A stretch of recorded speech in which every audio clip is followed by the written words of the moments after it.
몸이 좀 불편하고 어딘가 아프게 되면 우리는 병원을 찾아갑니다. 병원을 찾아가면 의사들은 먼저 우리 몸을 진찰하죠. 열은 없는지, 기침은 하지 않는지, 콧물은 흐르지 않는지 여기저기 진찰을 먼저 합니다. 정진기도 대보기도 하고 맥도 짚어보죠. 때로는 엑스레이도 찍고 CT 촬영도 해봅니다. 그래도 잘 나오지 않으면 MRI 검사도 해보는 것을 볼 수 있습니다. 이렇게 하는 것은 어디가 아픈지 정확하게 진찰하기 위해서입니다. 그런 다음에 이렇게 다 이것저것 검사를 한 다음에 의사는 진단과 처방을 내립니다. 병을 고치는 데 있어서 중요한 거 바로 이 정확한 진단 그리고 처방이죠. 그래야 어떤 약을 쓰고 어떤 주사를 맞고 또 이것을 그냥 약물로 치료할 것인지 아니면 수술을 해서 고칠 것인지 알 수 있기 때문입니다. 이제 처방이 나오면 어떻게 해야 될까요? 처방이 나온 대로 그대로 이제 환자들은 잘 따라서 하면 됩니다. 약을 주면 약을 잘 드시고 또 수술을 받으라고 하면 수술을 받아야 됩니다. 처방이 마음에 들지 않고 하기 싫어도 해야 하죠. 그래야 빨리 병을 나을 수 있습니다. 여러분, 이것은 우리가 살아가는 인생이나 또는 사업도 마찬가지입니다. 우리 인생 가운데 어떤 문제가 생길 때, 또 우리 사업에 문제가 생길 때 먼저 진단을 내려야 합니다.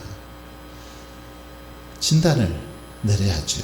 사업이 잘 안 될 경우에 이것을 여기서 그냥 정리할 것인지 접을 것인지 아니면 투자를 좀 더 해서 한번 살려볼 것인지 그리고 만약에 이제 살리겠다라고 생각을 한다면 어떻게 이 기업을 살릴 것인지 어떤 투자를 하고 어떻게 경영을 어떤 방법으로 해야 할지 정확한 진단, 정확한 처방이 내려져야 합니다.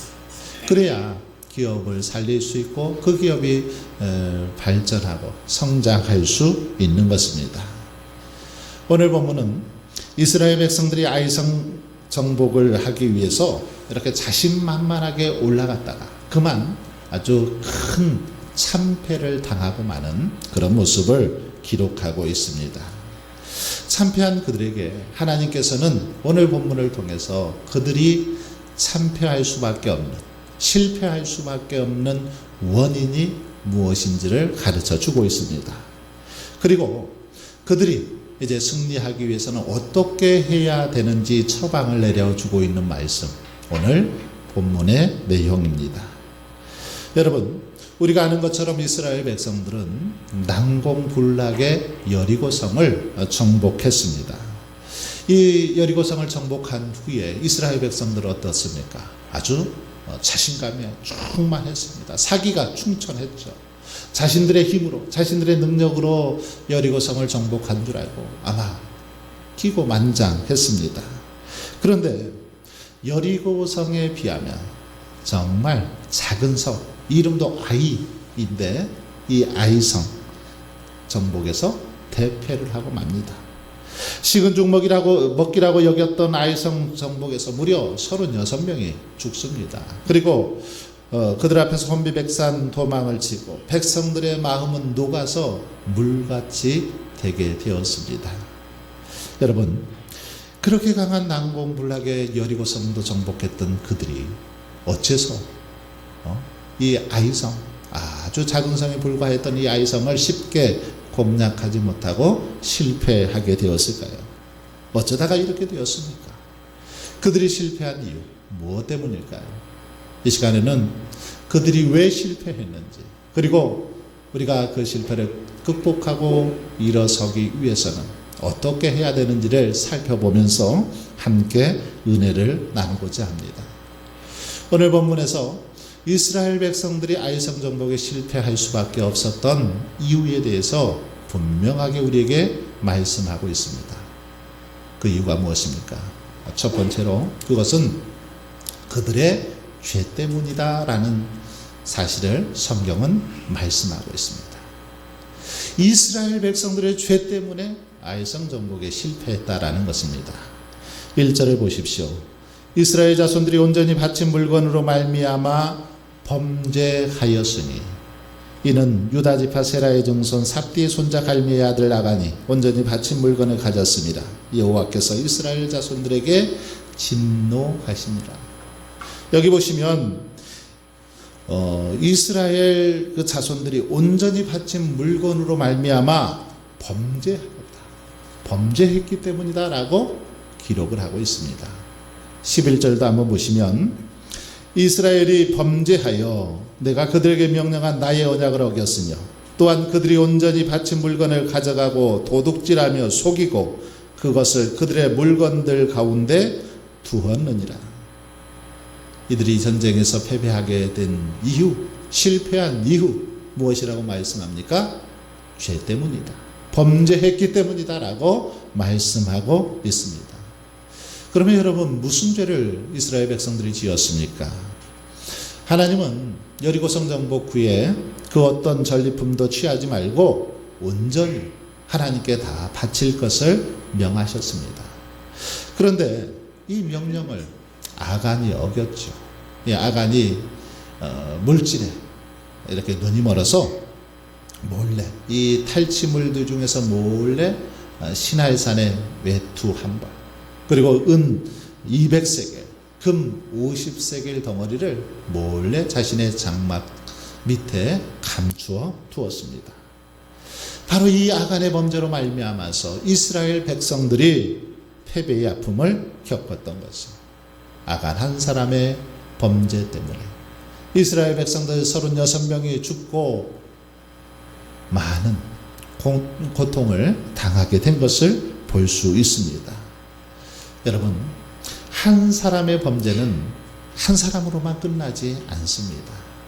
아간 한 사람이 죄는 지었지만 아간 때문에 그의 가족과 그리고 그가 속한 이스라엘 백성들, 이스라엘 공동체 전체가 힘들어지고 어려움을 겪게 되는 것을 볼 수 있습니다. 아간 한 사람의 범죄로 인해서 그가 속했던 가정, 그리고 그가 속한 지파, 그리고 그 나라와 온 이스라엘 공동체가 어려움을 겪게 되었다라는 겁니다. 그래서 그의 가족들은 아골골짜기로 끌려가서 결국 돌에 맞아서 다 죽고 말았던 걸 알 수 있습니다. 한 사람의 죄가 이렇게 무섭더라는 거죠. 그래서 하나님은 여호수아에게 죄를 온전히 제거할 것을 명하십니다. 이 죄를, 너희 가운데 있는 이 죄악을 제거해야만 아이성을 정복할 수 있다라는 것입니다. 12절, 13절에 보시면 너희 중에서 멸하지 아니하면 내가 다시는 너희와 함께 있지 아니하리라. 너는 일어나서 백성을 거룩하게 하여 이르기를 너희는 내 일을 위하여 스스로 거룩하게 하라. 너희가 그 온전히 바친 물건을 너희 가운데서 제하기까지는 내 원수들 앞에 능히 맞서지 못하리라. 너희 가운데서 이 죄를 제하기까지는, 해결하기 전까지는 결코 아이성 정복할 수 없다라는 그런 말씀이죠. 결국 이스라엘 백성들은 하나님의 말씀대로 아간의 죄를 제거하죠. 아간과 그의 가족들을 다 돌로 쳐서 죽입니다. 그런 후에야 아이성을 정복하고 승리한 것을 볼 수 있습니다. 일전에 방송에서 이순신 장군에 관한 특집 프로를 방영한 적이 있습니다. 일본 수군에게 연승했던 이순신 장군에 대해서 그 승리의 비밀을 파헤친 그런 프로였는데, 우리는 이순신 장군이 명량해전에서 12척의 배로 외적들 333척의 배를 이렇게 물리친 것만 어쩌면 기억하죠. 그 싸움만 기억하면서 참 대단하다 그렇게 이야기하는데, 그러나 그것은 최악의 상황에서 거둔 어쩌면 극적인 승리였을 뿐이다 라고 그렇게 학자들은 말합니다. 이순신 장군은 항상 전쟁을 할 때는 우세한 전력을 유지하고 흩어져 있는 적을 기습하는 전략을 통해서 싸움을 했다라는 것입니다. 항상 우세한 전력으로 기습을 통해서 승리했다라는 거죠. 해군사관학교 임원빈 교수는 이렇게 말합니다. 전쟁은 우연이 아니라 과학이다. 승리할 만한 위치에서 승리할 조건을 두루 갖추었을 때 이기는 것이 전쟁이다. 약할 때 전쟁하면 백전백패하고 만다. 강한 전력과 유리한 조건을 유지해야 전쟁에서 승리하게 된다라고 그렇게 말합니다. 그렇습니다. 전쟁은 과학이죠. 유리한 조건에서 싸워야 승리하는 거 아니겠습니까? 여러분, 신앙생활은 마귀와의 끊임없는 영적인 전쟁입니다. 사탄과 끊임없는 그 영적 전쟁이 우리의 신앙생활이라고 말할 수 있죠. 이 전쟁에서 이기려면 어떻게 해야 될까요? 성도들이 결코 약한 모습을 보여서는 안 됩니다. 늘 그들보다, 마귀보다 항상 우세한 그런 전력을 가지고 싸움에 임해야 우리가 영적 싸움에서 승리할 수 있습니다. 자, 그런데 이 죄라는 것은 무엇일까요? 마귀에게 우리의 약점을, 우리의 단점을 제공하는 게 바로 죄입니다. 죄는 우리의 이 연약함을 그대로 노출시키는 겁니다. 그렇기 때문에 우리 안에 죄가 있으면 마귀는 어떻게 할까요? 그 죄만 보고 아주 물고 늘어지는 것을 볼 수 있습니다. 이처럼 죄는 마귀의 주 공격 포인트라고 말할 수 있습니다. 마귀는 죄를 보면 사족을 못 쓸 정도로 좋아합니다. 그래서 아주 집요하게 그 사람의 어떤 죄에 대해서 물고 늘어지는 것을, 공격하는 것을 볼 수 있습니다. 그러므로 우리가 전쟁에서 승리하기 위해서, 영적 전쟁에서 승리하기 위해서는 어떻게 해야 될까요? 이 죄를 멀리 해야 합니다. 마귀에게 죄의 허점을 보여서는 안 된다라는 거죠. 늘 우리가 거룩하고 깨끗한 삶을 유지하며 살아갈 때 우리는 영적 싸움에서 승리할 수 있습니다. 마귀가 틈틈하지 못하고 넘어지지 않고 승리할 수 있는 것이죠. 그러기에 우리가 실패하지 않기 위해서 무엇보다 우리 안에 있는 죄가 있다면 철저하게 회개하고 멀리할 수 있기를 바랍니다. 두 번째로 이스라엘 백성들이 아이성 정복에 실패했던 이유를 그들의 교만 때문이다라고 오늘 본문은 가르쳐주고 있습니다. 3절 말씀을 보시면 아이성을 정탐하고 돌아온 정탐꾼들이 이렇게 말합니다. 백성을 다 올라가게 하지 말고 2-3천 명만 올라가서 아이를 치게 하소서. 그들은 소수이니 모든 백성을 그리로 보내어 수고롭게 하지 마소서. 정탐꾼들이 지금 여호수아에게 이렇게 말을 하고 있습니다. 여러분, 이 말씀은 교만이 하늘을 찌르는 소리죠. 그렇지 않습니까? 지금 정탐꾼들의 이 말은 교만이 막 하늘을 찌르는 것이죠. 정탐꾼들이 아이성을 정탐한 후에 여호수아에게 하는 말이, 아이성 저건 보잘것없습니다. 우리가 다 올라갈 필요도 없고 우리 군사들 중에 한 2-3천 명만 올라가도 충분히 저 성 정복할 수 있습니다. 이렇게 지금 말하는 것이죠. 어쩌면 그럴듯한 말처럼 보입니다. 여러분, 그러나 이 말 속에는 저들의 교만이 가득 담겨 있는 걸 볼 수 있습니다. 저들이 여리고성에서 승리할 수 있었던 이유, 저들이 전쟁을 잘해서, 전술이 좋아서 승리한 거 아닙니다. 싸움을 잘해서 승리한 거 아니죠. 능력이 있어서, 무기가 좋아서 승리한 것이 절대 아닙니다. 그런데 지금 저들은 자기들이 잘나고 싸움을 잘해서 이긴 것처럼 생각하고 말하고 있는 것을 볼 수 있습니다. 바로 이런 교만과 자만심이 아이성에서 패배의 원인이 되었다라는 것입니다. 여러분, 교만은 패망의 선봉이다라고 성경은 분명하게 가르쳐주고 있습니다. 교만, 패망의 선봉입니다. 하나님은 반드시 교만한 자를 물리치십니다. 교만한 자를 대적하십니다. 하지만 대신 겸손한 자들에게는 은혜를 베풀어 주시는 분이 우리 하나님이시죠.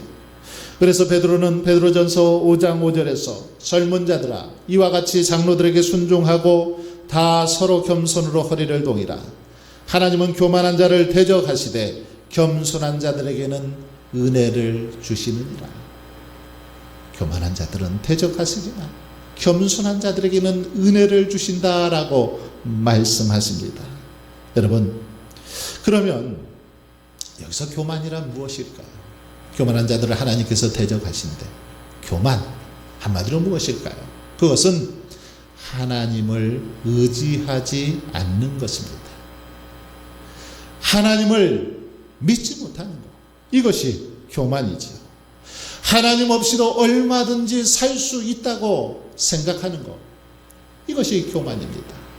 하나님의 도움 없어도, 하나님께서 도와주시지 않아도, 함께해 주시지 않아도 내 힘으로 내 능력으로 얼마든지 할 수 있다라는 그 생각이 교만인 것입니다. 직장과 가정, 일과 인간관계 내 의지대로 통제할 수 있고 내 계획대로 내 뜻대로 얼마든지 할 수 있다, 그렇게 생각하는 게 교만이라는 것입니다.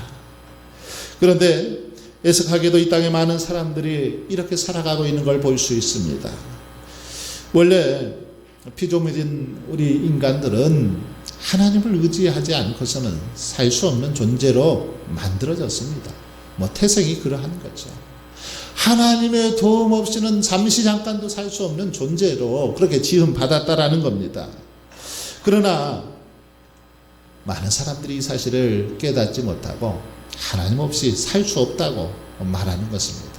그래서 하나님을 믿지도 않고 두려워하지도 않고 의지하지도 않습니다. 오히려 하나님을 대적하고 창조 질서를 거스르면서 그렇게 살아가는 사람들이 많이 있는 것을 볼 수 있습니다. 여러분, 그러나 하나님은 반드시 이런 교만한 자들을 심판하십니다. 교만 때문에 이스라엘 백성들이 아이성에서 패배하고 많은 사람들이 죽었던 것처럼 교만하게 되면 교만에 대한 대가를 치를 수밖에 없다라는 것이죠. 교만은 반드시 끔찍한 결과를 초래하게 되어 있습니다. 그러므로 우리들은 조금만 일이 잘 풀리고 또 조금만 남보다 나은 것 같으면 우쭐대기 좋아하고 참 교만한데, 이럴 때일수록 어떻게 해야 될까요? 더 하나님 앞에서 겸손해야 됩니다. 이럴 때일수록 우리는 특별히 선지자 예레미야의 그 말씀을 가슴에 새겨야 될 것입니다.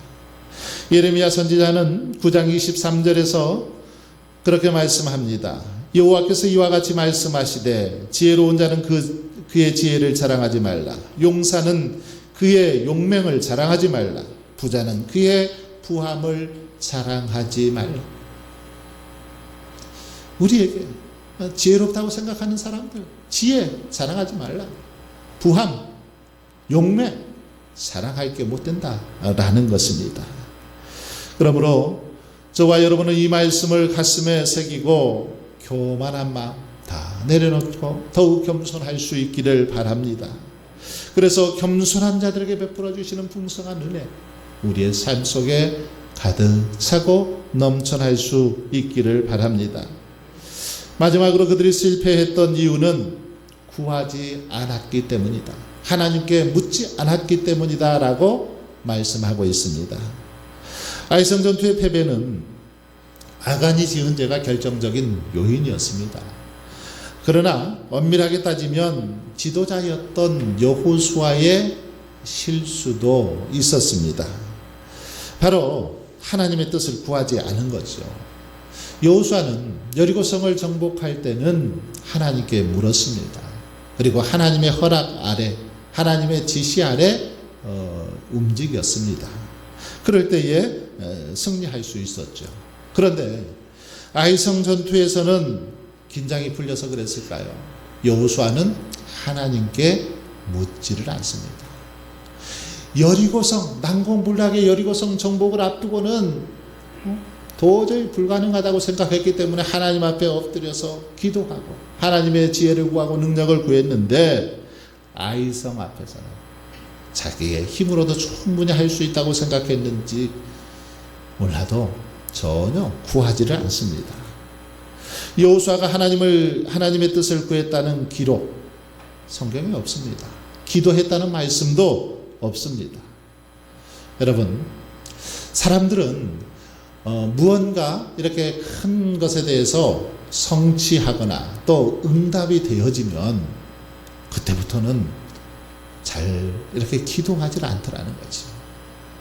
어쩌면 큰 응답을 받았으면 놀라운 하나님의 능력을 경험했으면 더 열심히 기도하고 더 하나님 앞에 부르짖어야 하는데 그러질 않더라는 것입니다. 소원이 성취가 되면 응답이 되면 더 이상 하나님을 찾지 않습니다. 여호수아 역시 여리고성 전투 이후 하나님께 묻지 않고 곧바로 전쟁을 지금 치렀습니다. 바로 이것이 여호수아의 결정적인 패착이었습니다. 그렇습니다. 우리가 하나님의 뜻을 구하지 않고 스스로 결정하면 실패하고 넘어질 수밖에 없습니다. 하나님의 뜻을 구하지 않고 기본 족속과 조약을 맺었던 언약을 맺었던 사건, 이것은 이런 사실을 우리에게 잘 보여주죠. 하나님께서는 이스라엘 백성들이 가나안 땅에 들어가거든 그 가나안 땅의 거민들과 어떤 경우에도 언약을 맺지 말 것을 아주 강력하게 그렇게 명하셨습니다. 그런데 이스라엘 백성들이 어떻게 합니까? 아주 먼 나라에서 온 것처럼 위장을 하고 찾아왔던 기브온 족속들과 하나님께 묻지도 않고 그냥 덜컥 언약을 맺죠. 그 결과 어떻게 됩니까? 이스라엘 백성들에게 기브온 족속은 평생 올무가 되었던 걸 볼 수 있죠. 하나님께 묻지 않고 그냥 그렇게 언약을 맺었다가 큰 낭패를 보고 만 것입니다. 성경에 나오는 인물 중에 하나님 앞에 가장 많이 이렇게 물었던 사람이 있다면 다윗을 꼽을 수 있습니다. 다윗은 하나님 마음에 합한 자다라고 그렇게 칭찬을 받을 정도로 그런 삶을 살았는데 그것은 바로 다윗이 평소에 매 순간순간마다 하나님께 묻는 삶에서 비롯되었다고 여겨집니다. 다윗은 끊임없이 하나님께 물었습니다.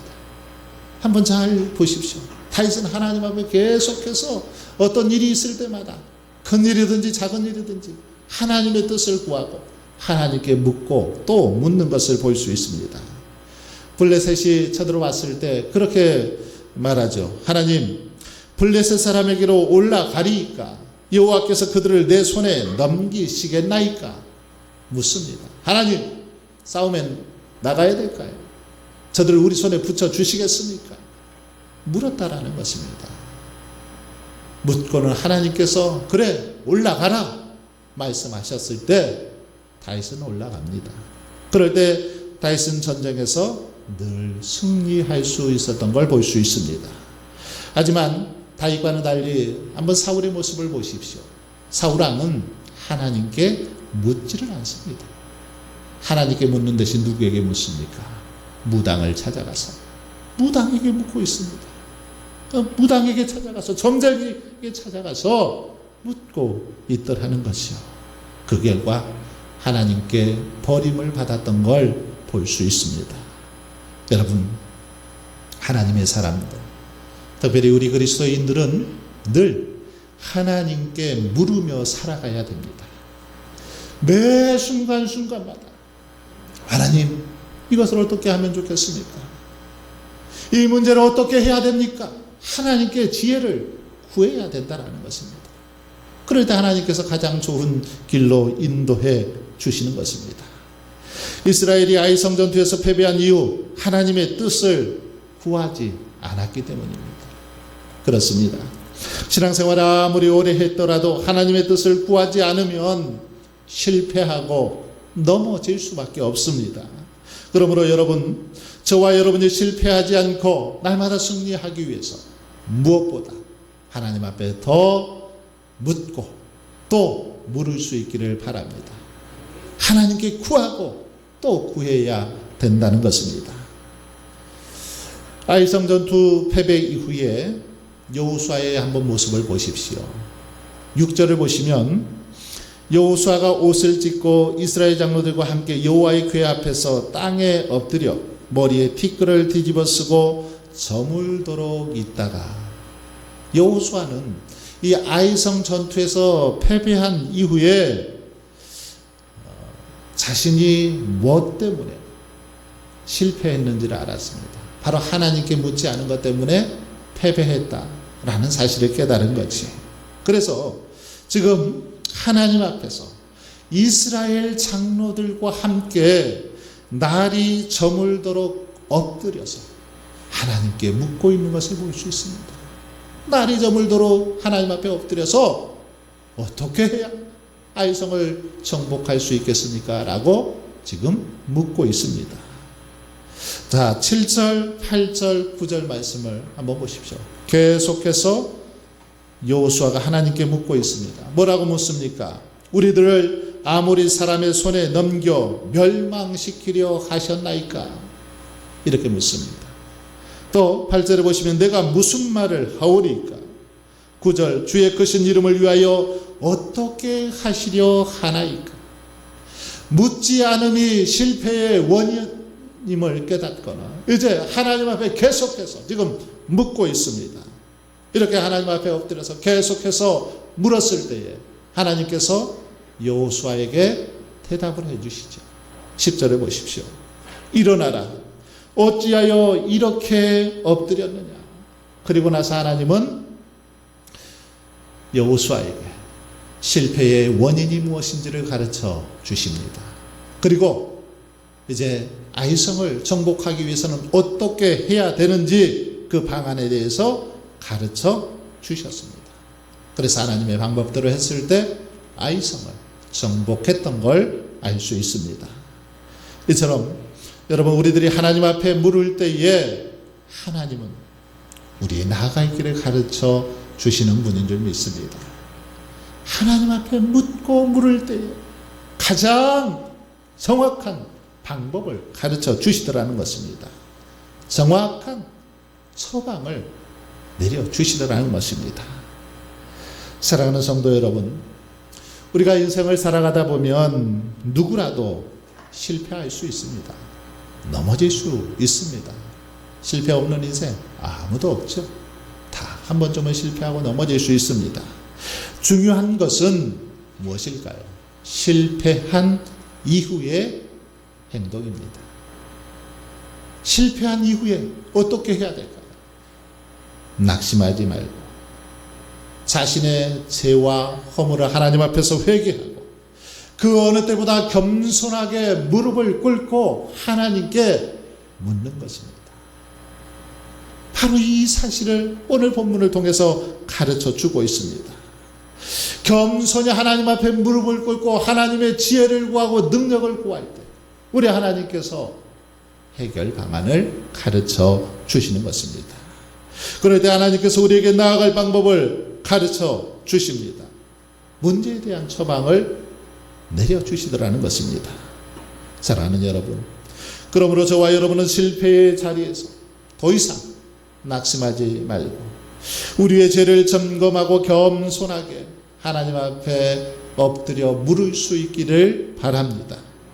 그래서 하나님께서 뭐라고 처방을 내리시든지 그대로 믿고 따름으로 우리의 인생 가운데 모든 실패를 극복하고 날마다 믿음 안에서 승리하며 살아갈 수 있는 저와 여러분이 되시길 주님의 이름으로 축원합니다.